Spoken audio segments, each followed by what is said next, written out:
चिरई नाराज को के बाज के, उड़ बुझे चिरई नाराज को के बाज के, आ मार दे गोली मुंह देखब ना समाज के। जय बिहार।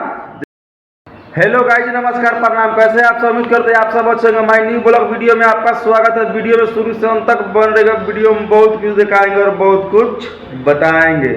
अगर इस वीडियो को फेसबुक पेज पर देखते हैं तो फेसबुक पेज को फॉलो कीजिए, और यूट्यूब चैनल पर देखते हैं तो यूट्यूब चैनल को सब्सक्राइब कीजिए। प्यार मोहब्बत का बात है दोस्त, लड़का और लड़की का। प्यार कोई नहीं तोरा से, प्यार कोई नहीं तोरा से, ते बतिया दूसरा से पता लगल आजे काल हमरो 2-4 दिन के बहारा में। दोस्त लड़कवा एगो लड़किया से प्यार करेला, ठीक बा। अब पता लागल लड़कवा के दूसरा से बतिया ले। लड़कियों बोललक डांट के, लड़कियों बोललक डांट के कि ना बतियनी कोनो, हम आँख से काहे वैसन करत तरह प्यार करी तोरे से रात बात से। लड़कियों को कुछ अजब गजब बुझाई। कहता कि ते बात कहता रे साची, ते कहता रे बात कहता रे साची, या का बात के हम पाका मानी, का बात के पाका मानी। ते बतिया तो अपना चाचा जी के लड़का से राती। लड़कों के कुछ मन में ख्याल आई, वो कुछ कहलक कि ते बतिया ले आने से हम बतियानी तोरे से, या काहे ऐसा करता रे कि बात भइल बा बाने से। बात धीरे धीरे बिगड़त गई। लड़कियों बोललक डांट के, प्यार कोई नहीं तारा से, प्यार कोई नहीं तारा से, तू लगावत रह एग्जाम आ ढेर कुछ करब तो दे दे हम अपन जान। बात तब तो जान को आ गई। लड़का कहलक जान काहे देबे, जान ते काहे देबे ना, हम तोरा से बतियाएब ना तोरा संगे रहेम, ते अपन देख हम अपन देखेम। अब तो भाई छोरा छोरी के बात आ गई। अब जब छोरा छोरी के बात आ गई तो होको का भाई, बात भी बिगड़त गई।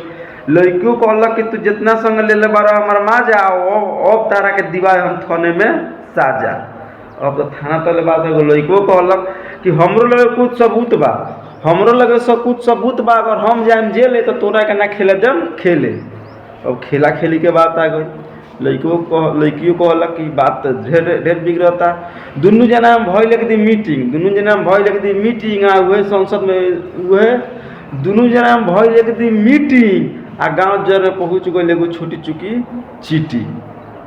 गाँव जर में हल्ला हो गई, बात धीरे धीरे बिगड़त गई।